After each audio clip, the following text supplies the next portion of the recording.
할렐루야. 오늘도 하나님 앞에 믿음으로 나와 예배하시는 우리 성도님들 한 분 한 분을 진심으로 환영하고 축복합니다. 특별 새벽 기도회 중입니다. 우리 성도님들 어떠십니까? 어떠세요? 특별 새벽 기도회를 통하여서 큰 은혜 누리고 계시지요? 계속해서 말씀으로 우리의 인생을 조율하는 복된 시간 되시기를 소망합니다. 2024년도 값진 한 해를 우리가 힘차게 시작했습니다. 이 시점에서요, 우리가 잠시 지난 한 해를 돌아보고자 합니다. 우리 성도님들께 질문을 드리겠습니다.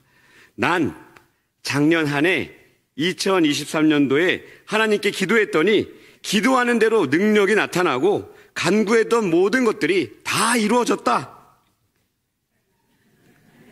아멘, 아멘. 네, 손 드신 분들도 계시고, 아멘 하신 분들도 계시고요. 네, 이렇게 손을 드시고, 아멘이라고 대답하신 우리 성도님들은 정말 하나님께 감사하시면서 계속해서 이와 같은 은혜가 넘쳐나기를 원합니다.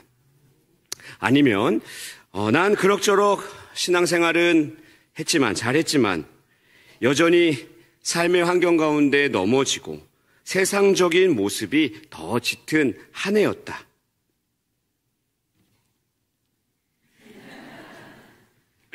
네, 결과적으로는 모든 것이 하나님의, 한 해 동안 하나님의 큰 은혜였지만, 우리 삶의 자리에서 느끼는 현실은 어떻습니까?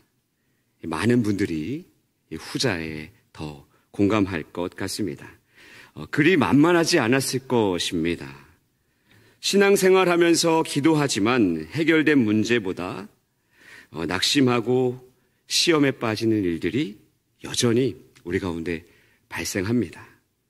누구 하나 알아주지 않고 어디 가서 위로받을 수 없는 정말 이 속앓이하며 눈물로 지낸 날들도 많이 있었습니다. 목사인 저는 어떨까요? 제 삶을 돌아보면요, 동일합니다. 2023년도 정말 결과적으로 엄청난 은혜를 누렸습니다. 이 서로 존중하는 우리 사역자들과 동역자들과 또 사랑하는 우리 성도님들과 함께 기쁘게 사역하고 기쁘게 하나님의 일들을 감당했습니다. 정말 행복했어요. 2023년도를 돌아봤을 때 너무나 행복했습니다. 사랑하는 가족들과 또 가정도요, 너무나 평안했습니다. 개인적으로도 참 많이 성장했던 그런 한 해였습니다. 그렇지만 삶의 어려움들과 고민들이 없었던 것이 아니었어요. 때로는 고통스럽기도 하고요, 눈물 흘릴 날들도 있었습니다. 네, 아내 모르게 눈물 흘릴 날들도 있었습니다. 사랑하는 성도님들, 왜 우리는 믿음을 가진 성도로 이 땅을 살아가지만 세상 속에서 겪는 고통의 문제가 왜 여전히 해결되지 않는 것일까요? 왜 세상의 일들로 인해서요, 우리는 여전히 이렇게 힘겹게 살아가야 하는 것일까요? 좀 더 편안한 육신을 가지고, 좀 더 평안한 마음을 가지고, 좀 더 안정된 이 경제력을 갖추고 아무 문제 없이 살아가면 얼마나 좋겠습니까? 그러나 현실은 참 쉽지가 않습니다. 오늘 말씀은요, 이런 고민에 빠진 우리에게 우리가 무엇을 붙잡고 살아야 하는지 보여주고 있습니다. 자, 오늘 말씀을 잠시 살펴보면, 오늘 상황을 살펴보면 어떤 상황인가요? 우리 14절 말씀인데요, 같이 한번 스크린에 말씀을 보면서 같이 한번 읽어볼까요? 시작. 이에 그들이 제자들에게 와서 보니 큰 무리가 그들을 둘러싸고 서기관들이 그들과 더불어 변론하고 있더라. 지금 제자들이요, 누구랑 변론을 하고 있습니까? 논쟁을 하고 있어요. 누구랑? 서기관들과 논쟁을 하고 있습니다. 그런데 특이한 점이요, 예수님이 그 자리에 계시지 않습니다. 14절에 이에 그들이 제자들에게 와서 보니, 예수님이 베드로와 안드레와 야고보만 데리고 변화산에 가신 그 사이, 예수님이 잠시 자리를 비운 사이에 나머지 제자들만 남아있는 상황입니다. 그때의 군중들 가운데 둘러싸여서 이 서기관들과 논쟁을 하고 있는 상황을 지금 본문은 우리에게 보여주고 있어요. 어떻게 느껴지세요? 우리 성도님들. 남은 제자들이 담대하게 이 예수님의 가르침대로 잘 이 서기관들과 변론을 하고 예수님처럼 막 이적을 행하면 좋겠죠. 그런데 그렇지 않았습니다. 혹시 진땀을 흘리고 있는 이 제자들의 모습이 그려지세요? 서기관들이 누구입니까?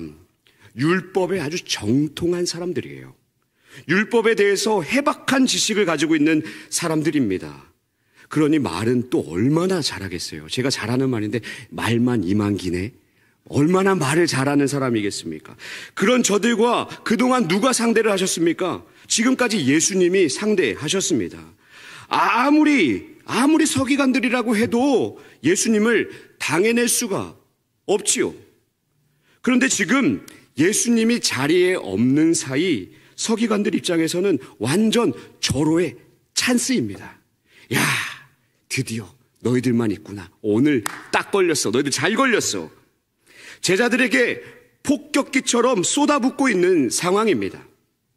어떤 사람이 아비가 귀신 들린 아이를 데리고 왔는데 제자들 너희들 고치니 못 고치니 그 치유의 유무를 가지고 논쟁을 벌이고 있는 것입니다. 그때에 이 구원투수가 등판하듯이 예수님이 등장하십니다. 이 현장 가운데 등장하신 예수님께 무리 중에 하나가 고자질하듯 말을 꺼내고 있어요. 선생님, 말 못하게 귀신 들린 제 아들을 선생님께 데리고 왔습니다.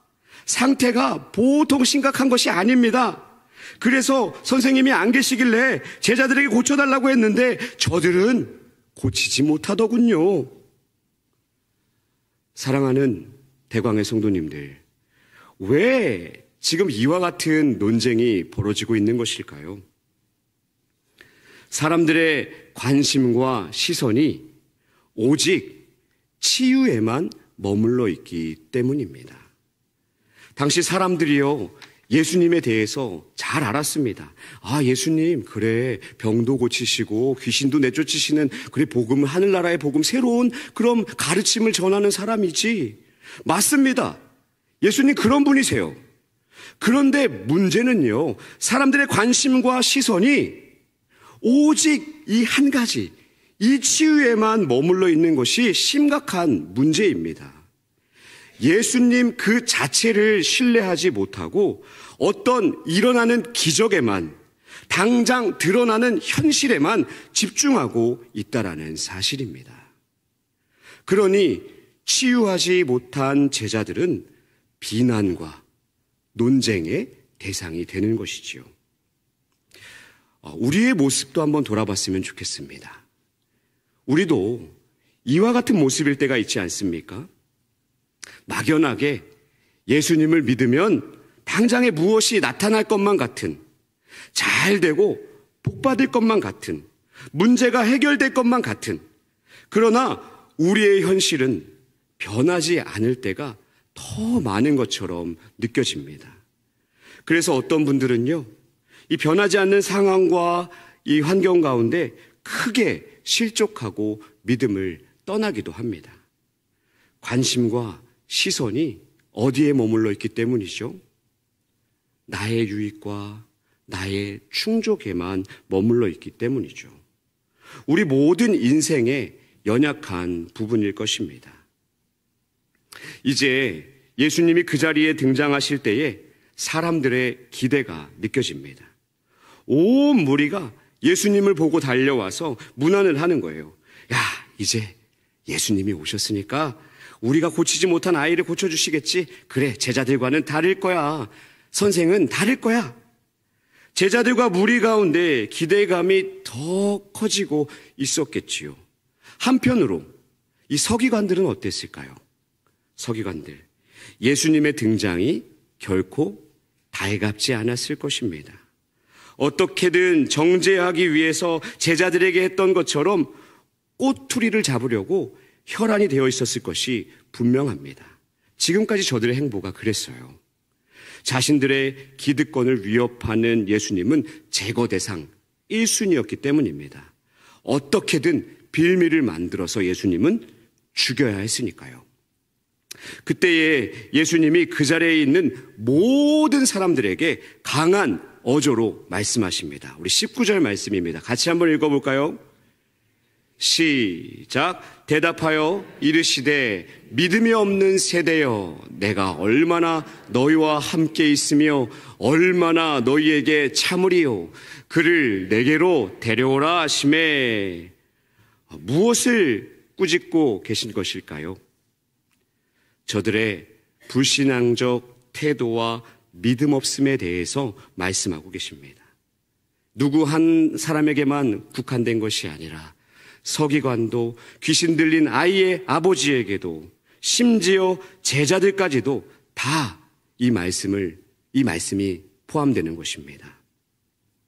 사랑하는 성도님들, 어떤 문제에 직면했을 때에 우리의 모습은 어떠한가요? 저들의 모습은 아니었을까요? 예수님을 온전히 신뢰하기보다는 예수님의 능력만을 기대하는 모습이지 않았나요? 내 생각 안에 갇혀 판단하고 때론 불신앙의 모습으로, 때론 믿음 없는 모습으로 살지는 않았을까요? 또 지금 이 시대의 모습은 어떻습니까? 저 서기관들과 같이 자신들의 삶 속에서 예수님은 전혀 상관없는 것입니다. 내 감정이 중요하고 내 유익이 중요한 세상이기에 예수님은 오히려 불편한 존재일 수도 있는 것입니다. 이제 우리는 이러한 모습에서 벗어나야 될 줄로 믿습니다. 어떤 환경에 집중하는 것이 아니라 그 환경을 초월하시는, 나의 감정이 우선되는 것이 아니라 그 감정보다 앞서시는 이와 같은 주님을 신뢰하는 우리의 믿음 되기를 간절히 소망합니다. 사랑하는 성도님들, 우리 하나님 어떤 하나님이십니까? 하나님 이렇게 말씀하십니다. 바벨론의 포로로 잡혀가서 전혀 소망이 없는 힘겨운 삶을 살아갈 수밖에 없는 바벨론 포로로 살아가는 이스라엘 백성들에게 이와 같이 말씀하십니다. 예레미야 29장 11절에서 13절 말씀인데요. 같이 한번 읽어볼까요? 시작. 여호와의 말씀이니라. 너희를 향한 나의 생각을 내가 아나니 평안이요 재앙이 아니니라. 너희에게 미래와 희망을 주는 것이니라. 너희가 내게 부르짖으며 내게 와서 기도하면 내가 너희들의 기도를 들을 것이요 너희가 온 마음으로 나를 구하면 나를 찾을 것이요 나를 만나리라. 아멘. 반드시 약속의 땅으로 돌아오게 하실 것이라고 이 약속의 말씀을 주셨습니다. 하나님의 마음이요 바로 여기에 있는 줄로 믿으시기 바랍니다. 하나님의 생각은 미래와 평안과 희망이지 결코 재앙이 아니라는 것입니다. 그러므로 우리가 어떤 환경 가운데 문제에 집중하기보다, 나의 어떤 상황 가운데 감정에 우선하기보다 먼저 우리의 믿음이 하나님을 향해 있어야 한다는 사실을 반드시 기억했으면 좋겠습니다. 만약 그렇지 않으면요, 우리의 믿음과 현실은 계속해서 부딪히게 됩니다. 기도하면서도 쉽게 해결되지 않는 그러한 문제들로 인해서 실족하고 넘어지게 됩니다. 아이, 기도만 해서 되겠어? 때론 회의적인 생각들로 세상적인 방법들이 앞서는 우리의 모습들을 보게 된다는 것입니다. 정말 중요한 것은요, 우리의 신앙이 여기에 머물러 있어서는 안 된다는 것입니다. 어떤 환경의 변화 이전에, 우리가 앞서 행동하기 이전에 얼마나 내가 하나님을 의지하는지, 예수님만 신뢰하고 있는지 우리의 믿음을 먼저 돌아보기를 원합니다. 이어지는 말씀을 보니까요, 예수님이 이제 직접 이 문제를 다루시면서 이번에는 귀신 들린 아이의 그 아비를 질타하고 계십니다. 예수님께서 아이가 언제부터 이렇게 되었니? 이렇게 묻자 아비가 이렇게 대답하는 거예요. 귀신이 제 아들을 죽이려고 어릴 때부터 불과 물에 자주 던졌습니다. 그러나 주님께서 무엇을 하실 수 있거든 우리를 불쌍히 여기셔서 도와주십시오. 자, 성도님들, 이 아비, 귀신 들린 아이의 이 아비, 무엇 때문에 주님의 질타를 받게 됩니까? 23절을 보면 할 수 있거든이 무슨 말이냐? 할 수 있거든이 무슨 말이냐? 믿는 자에게는 능히 하지 못할 일이 없느니라. 할렐루야. 아멘. 바로 믿음에 대해서 말씀하시고 있습니다. 이것은요, 우리가 오해해서는 안 됩니다. 단순히 믿음의 어떤 양에 대해서 책망하시는 것이 아닙니다. 믿음의 대상에 대한 것입니다. 만약에 가정을 한번 해볼게요. 이 제 아들에게 맛있는 것을 사주려고 이 슈퍼에 갔다고 한번 가정을 해보겠습니다. 그런데 아들이요, 저에게 이렇게 말하는 거예요. 자그만 사탕을 하나를 가지고 와서는 저기요 아빠, 저 할 수 있거든. 아빠 이거 하나만 사주세요. 이 작은 사탕 하나만 사주시면 안 돼요? 이것은 뭐예요? 아빠를 완전히 모르는 것이죠. 얼마나 많은 걸 사주려고 이 슈퍼를 데리고 왔는데 작은 사탕 하나 가지고 와서 아빠 이거 저 하나 사주시면 안 돼요? 아빠는 작은 사탕뿐만 아니라 다른 것들도 다 사줄 수 있는 존재입니다. 예수님이 어떤 분이신지 잘 몰랐던 아비는 예수님이 할 수 있는 만큼만 도와주세요. 이렇게 말하는 것입니다. 그러나 예수님은 어떤 분이십니까? 능치 못할 일이 없는, 한계가 없으신 전능하신 하나님이신 줄로 믿습니다. 예수님께는 불가능이 없다는 말입니다. 슈퍼 전체, 아이에게 슈퍼 전체를 사줄 수, 아니 슈퍼 전체가 아니죠. 온 우주 만물을 사신 하나님이란 사실이에요. 따라서 믿음의 대상이신 예수님이 어떤 분이신지 바르게 알고 예수님을 신뢰하는 것, 그 믿음이 중요하다고 오늘 우리에게 말씀하고 있는 것입니다. 사랑하는 우리 대광의 성도님들, 주님의 능력의 한계를 둔 이 아비의 믿음은 책망의 대상이 된다는 사실을 꼭 기억했으면 좋겠습니다. 사실 이 모습이 우리의 현실에 더 가까울 것 같습니다. 할 수 있거든 고쳐주십시오. 이것이 우리의 믿음이 아니었을까요?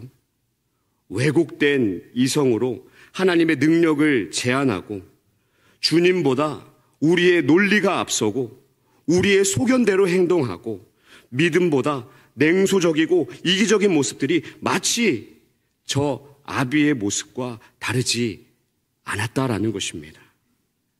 사랑하는 성도님들, 2024년도 올 한 해 그 어느 때보다 예수님의 능력을 전적으로 예수님만 신뢰하시는 그러한 한 해 되기를 간절히 소망합니다. 자, 지금까지요, 오늘 말씀 속 사건에서 다양한 그 믿음의 반응을 보였던 사람들의 이야기를 살펴봤습니다. 제자들은 어땠습니까? 예수님이 함께 하시지 않자 믿음이 없어졌는지 치유를 할 수 없는 그러한 모습이었습니다. 무리들은요, 어땠어요? 예수님의 기적과 치유에만 관심을 가지고 있었습니다.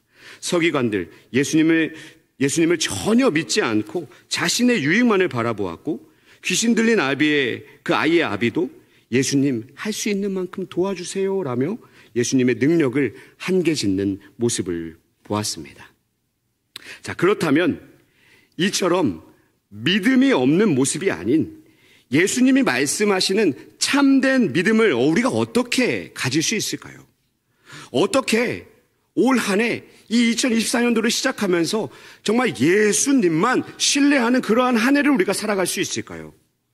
자, 23절에 할 수 있거든이 무슨 말이냐? 믿는 자에게는 능히 하지 못할 일이 없느니라. 자, 첫 번째는요, 왜곡된 우리의 이성이 깨어져야 한다는 사실입니다.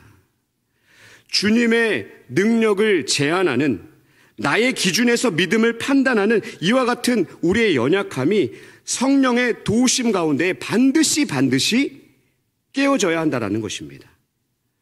때로는 믿음도요, 나의 기준일 때가 있습니다. 기도하면서 이거 될까? 저거 될까?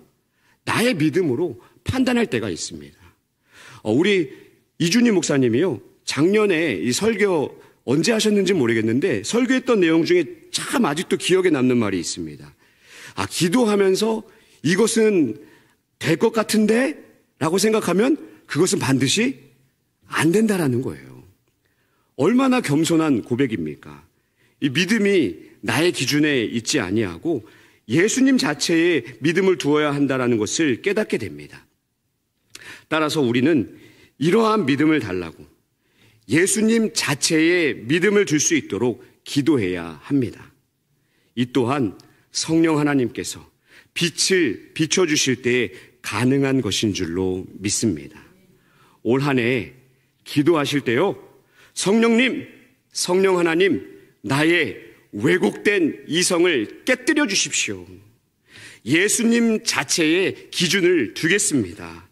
특별 새벽 기도를 하고 있는데 말씀 자체에 기준을 두겠습니다. 이와 같은 겸손한 고백 올려드리시기를 주님의 이름으로 축원드립니다. 자, 두 번째로 예수님만 신뢰하는 한 해를 보내기 위해서는, 그러한 인생 되기 위해서는요, 우리의 믿음 없음을 고백하는 것입니다. 예수님께 고백하는 것입니다. 귀신 들린 아이의 아버지가 예수님의 책망에 곧바로 어떻게 반응합니까? 소리 질러 간구했어요. 내가 믿습니다. 내가 믿나이다. 나의 믿음 없는 것을 도와주십시오, 예수님. 우리 또한 이와 같은 고백으로 주님 앞에 나아가야 될 줄로 믿습니다. 요즘 제 첫째 하준이가요, 아주 이 자아가 폭발하고 있습니다. 5살인데요. 요즘 엄청 대들고 정말 끝까지 바락바락 반항을 하는 거예요. 이거 누구를 닮았는지 모르겠습니다. 그런데 제가요, 이 아이들한테 꽤나 엄한 편입니다. 이런 모습을 용납을 안 해요. 그러니 아들 녀석이 저의 이런 모습을 아주 무서워합니다. 그래서 혼내려고 할 때 잘못을 뉘우치면 바로 용서가 되는 거예요. 무엇을 잘못했는지 고백하면 더 이상 화를 낼 수가 없는 것이죠. 이처럼 자신의 잘못된 모습을 돌이키는 아비의 모습, 믿음의 대상을 다시 주님께로 두자 주님은 곧바로 용서해 주셨습니다. 사랑하는 성도님들, 먼저는요, 우리의 믿음 없음을 회개합시다. 믿음의 대상이신 예수님보다 나의 믿음의 기준으로 무언가를 이루려 했던 우리의 연약함들을 주님께 고백했으면 좋겠습니다. 정말 주님의 은혜 없이는 이 믿음 또한 가질 수 없다는 우리의 자리를 깨닫고 가난한 심령을 가지시기를 소원합니다. 내가 믿나이다. 나의 믿음 없는 것을 도와주세요. 우리 함께 고백했으면 좋겠습니다. 내가 믿나이다. 나의 믿음 없는 것을 도와주세요. 내가 믿나이다. 나의 믿음 없는 것을 도와주세요. 마지막으로 예수님만 신뢰하는 한 해를 우리가 보내기 위해서는요, 29절의 말씀처럼 기도의 능력을 믿고 끝까지 기도해야 될 줄로 믿습니다. 모든 문제가 해결된 후에 집에 돌아와 제자들이 예수님께 묻습니다. 예수님, 우리는 왜 그 귀신을 쫓아내지 못했을까요? 예수님께서 이렇게 말씀하십니다. 29절 말씀 우리 다 같이 한번 읽어볼까요? 시작.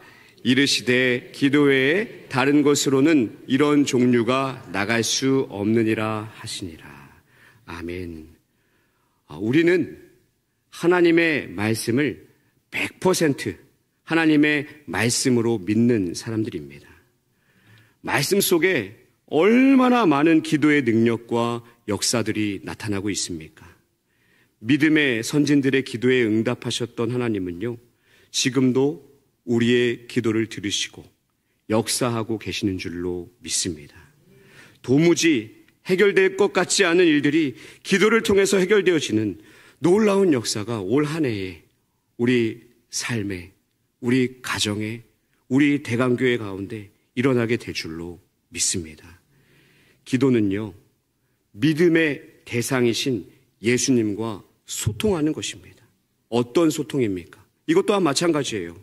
내가 몇 시간 기도해서 양으로 이런 종류의 것이 나갈 수 있다라는 말이 아니겠죠.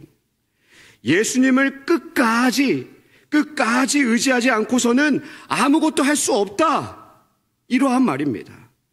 즉 기도는요, 믿음의 대상이신 예수님만 의지합니다. 예수님만 신뢰합니다. 나의 힘과 능력은 없고 예수님 자체의 힘과 능력이 있습니다.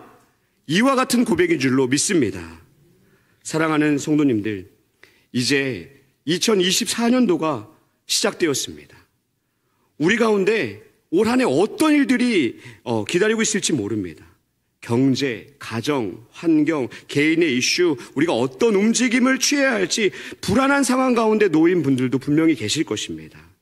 그러나 우리가 먼저 무엇을 바라기 이전에, 무엇을 행동하기 이전에 우리의 자리를 깨닫고 진심으로 엎드리며 예수 그리스도의 그 이름의 능력을 제한하지 않았으면 좋겠습니다.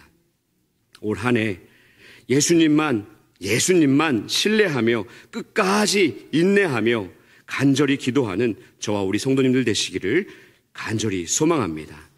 그때에 문제의 해결뿐만 아니라 우리의 믿음이 더욱 성화되는 복된 한 해가 될 줄로 믿습니다. 기도하겠습니다. 거룩하고 자비로우신 하나님 아버지, 2024년도를 시작했습니다. 올 한 해 말씀을 통해 예수님만 바라보기를 원합니다. 예수님과 나 사이에 가려진 것 없이, 또한 걸림돌 없이 온전히 바라볼 수 있도록 주님 동행하여 주시고 은혜 베풀어 주시옵소서. 특별 새벽기도 기간입니다. 사랑하는 성도님들 한 분 한 분 하나님 말씀을 통하여서 특별한 은혜를 부어주시고 하나님의 뜻이 우리 가운데 모두 다 이루어지게 하여 주시옵소서. 추운 겨울, 미끄러운 길 우리 성도님들 안보하여 주시고 늘 동행하여 주시옵소서. 감사드리며 예수님의 이름으로 간절히 기도하옵나이다. 아멘.